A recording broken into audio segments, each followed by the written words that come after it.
Pop collaborations are dumb. I'm sure at one point it was used as a momentous occasion, but now it's like a mainstream country album can't succeed if we don't attach one major superstar to a song. And that's idiotic. Now, I'm not saying artists of different genres shouldn't collaborate, but in country music, it has literally become a joke.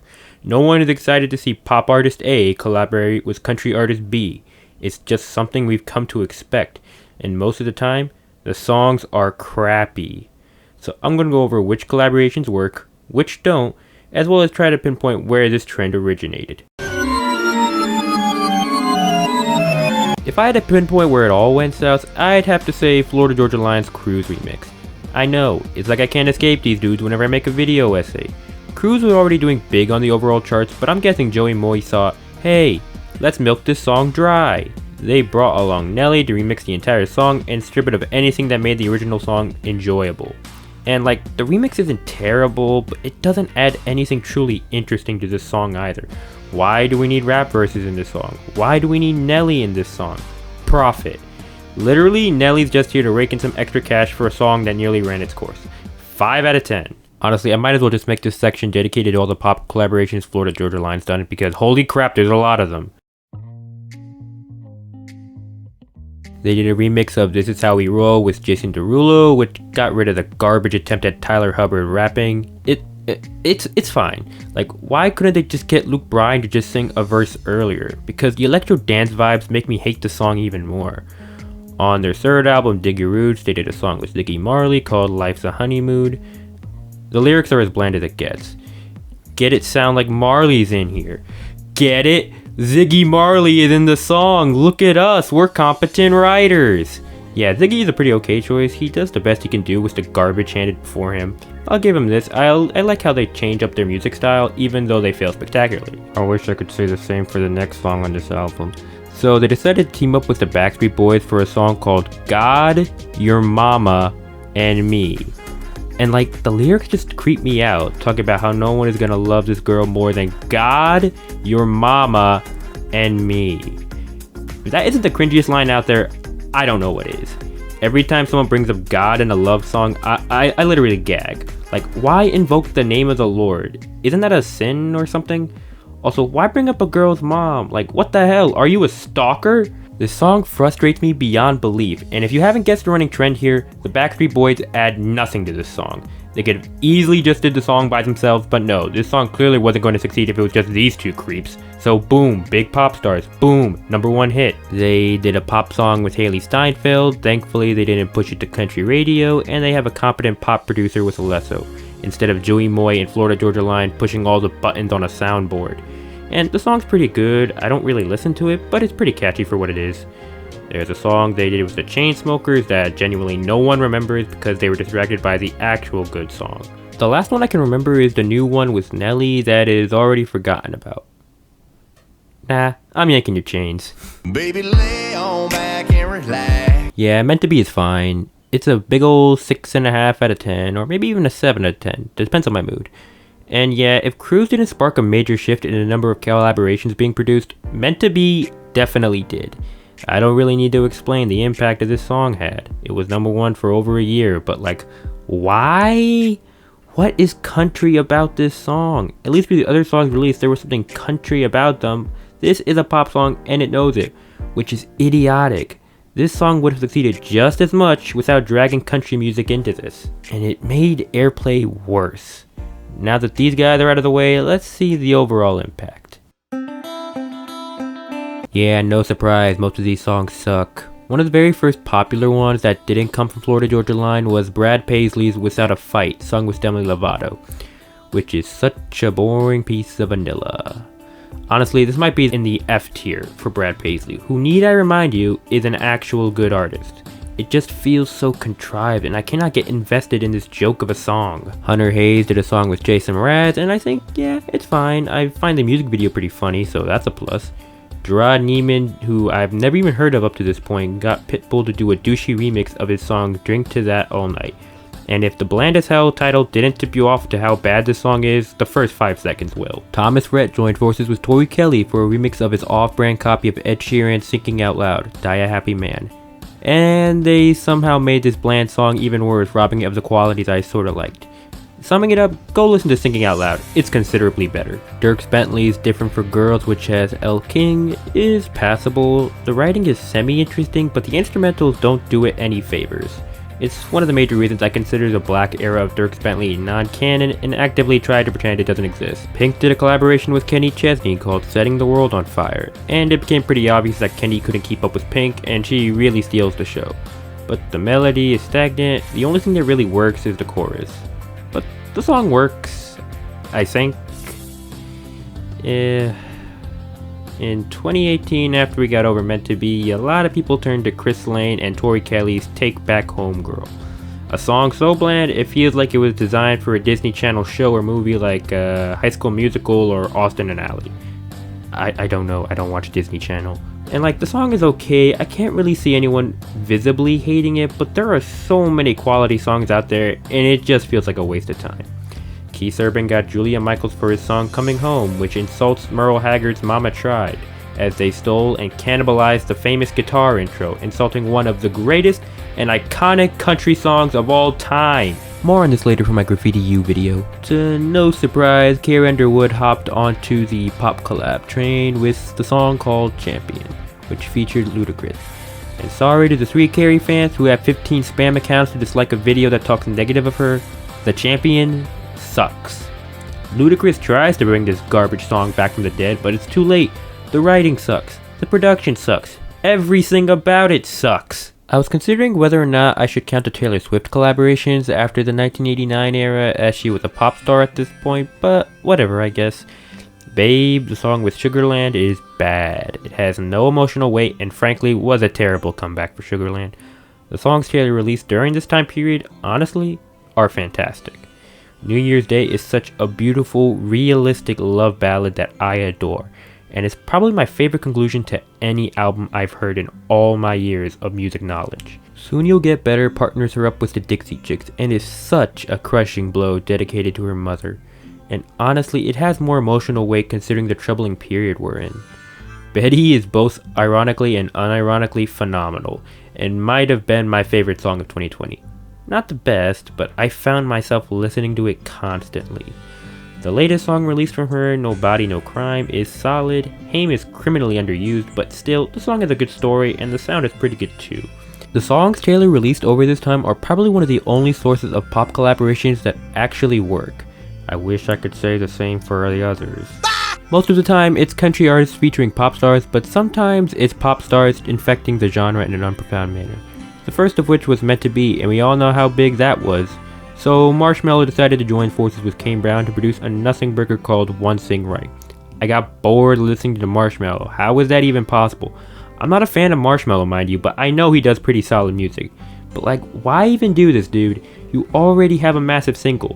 Why bother country music? Khalid did some work with Kane Brown, but the songs they did weren't released to country music, and they're overall pretty solid. They genuinely were better than I expected.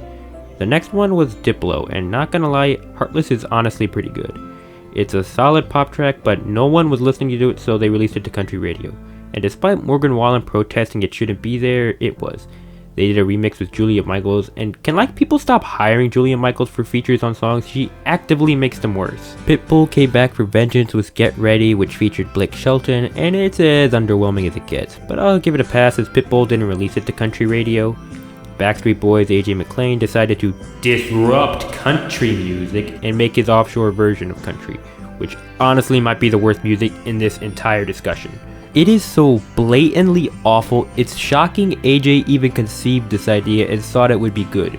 There is nothing appealing about Back Porch Bottle Service. I actively hurt myself trying to listen to this pile of garbage. I've been a little too negative. I gotta counteract this with some quality music. So Chris Stapleton is one of, if not the most authentic mainstream country act out there right now. He's known for his rich vocals which are unparalleled by anyone in the Nashville scene.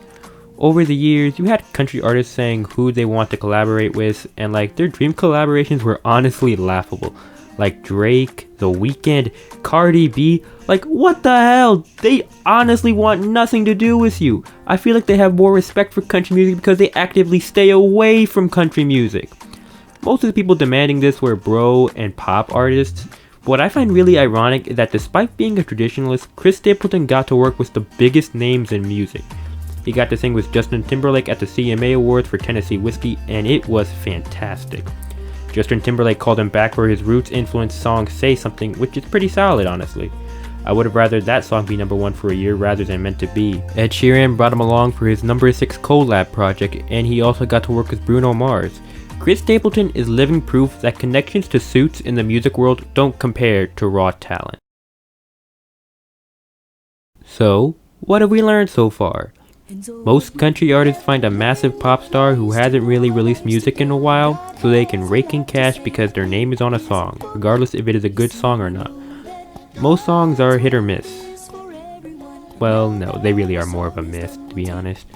As well as the fact that really the only songs that got popular which had women were pop stars making country number 1s rather than actual female country artists. But wait, there's still some more songs we have to get through. Has Nashville continued the running trend to make mediocre pop song after mediocre pop song? Or have they finally seen the error of the ways? Let's go find out. So Blake Shelton decided to record a couple songs with his girlfriend Gwen Stefani, because apparently he cannot sell his music on his own. Except he can! God's Country was by far his most popular song in 2019, and it was such a crossover hit with casual and traditionalist fans. So Blake's response was, let's make sappy love songs that have no life in them whatsoever. Nobody But You is so boring, its only true purpose is getting me to sleep easier because of its blandness. The two don't blend together whatsoever and the production is atrocious. The other one, Happy Anywhere, is the literal embodiment of the copy homework meme. But the instrumentals are okay, I guess. The lyrics are the same though. Did they not think this through? Jimmy Allen tried to make an emotional love ballad with Noah Cyrus entitled This Is Us, which might be the funniest song on this discussion. Not because the song had actual jokes and unironic funny moments, but because the attempts at emotional beats are just hilarious. Kind of like Spider-Man 3. No one laughs at the intentional jokes, they laugh at how lazily the film was put together. The same can be said for this pile of Disney Channel rated PG nonsense. Then we get to one of my personal favorites, which was Miranda Lambert's mega collaboration with Ashley McBryde, Tennille Townes, Kaylee Hammack, Elle King, and Maren Morris, covering Fooled Around and Fell in Love. And like, oh my god, it's so good! If you get anything out of this video, listen to this. It's amazing. These are the type of collaborations I crave. You can tell the artists are having a blast, which is what collaborations should be. Honestly, it doesn't feel like the other collaborations have any heart put into them like this one does. Here they're actually passionate about the project. Speaking of Maren Morris, she did a song with Zedd called The Middle, which slaps. And thankfully, Zedd's a competent person and released it as a pop song. I wish Maren Morris was just as competent. So she did her song called The Bones. I made people listen to this over the past week for the sake of this video. All of them said this was a pop song. And of course, she released it to country radio, and what do you know, it broke country records. But no, we gotta milk this song dry. So she got Hosier, who actively makes this passable song worse. It's like he doesn't even know how to sing anymore. Like, didn't this dude used to get so much acclaim? Here, he turns The Bones from passable to just a vocal mess. Gabby Barrett followed in her footsteps and made her Carrie Underwood before she cheats ripoff called I Hope, an irritating bland mess which also was huge. Now, while I hate this song, I don't really have a problem with it being huge. It allowed for people like Maddie and Tay to chart high for the first time in years. Ingrid Andress got her first #1 with More Hearts Than Mine. You should check those guys out, they're actually good. Don't listen to Gabby Barrett. But similar to Morris, she brought Charlie Puth, who makes the song surprisingly better as he adds softness to an otherwise in-your-face song, which is pretty neat considering whenever somebody adds an artist to a remix, they made it considerably worse. Kelsey Ballerini did a collaboration with the Chainsmokers entitled This Feeling. Yeah, I know, what an original title. But is anyone who listens to the Chainsmokers here for the writing, honestly? Also, honestly, this might be my favorite song of all the pop collaborations. It's just so energy thriving and it gets me pumped. She did another one with Halsey called The Other Girl, which is a bit of a mixed bag personally. I like the writing, it has a lot of thought process in it, but the production straight up just doesn't work for me. I prefer the lyrics over everything else, like I can admit I enjoy it to a degree. Halsey also made a country-esque song called You Should Be Sad, which is pretty good. I think it's solid for what it is and has some interesting moments throughout it. The final two I save for the end, mostly because they're polar opposites to one another. So let's get started with the first. It came out in 2019 and was released to the Billboard country charts and was quickly taken off, leading to massive controversy. Lil Nas X's Old Town Road was a massive crossover hit on TikTok. And for the record, don't expect me to go on TikTok. I hate it, you can't make me. And if you were expecting me to make fun of Old Town Road saying it's country or not country, don't. The song's alright, it doesn't have anything profound in it, and nothing that makes my blood boil compared to some other songs. And Lil Nas X is a chill dude. I think he's grateful for the success he has, and I respect him. Mostly because he separated from country almost immediately following the backlash, and personally, I don't think he wanted anything to do with country music. If anything, the CMA and AC Awards just used him to gain popularity in their own industries.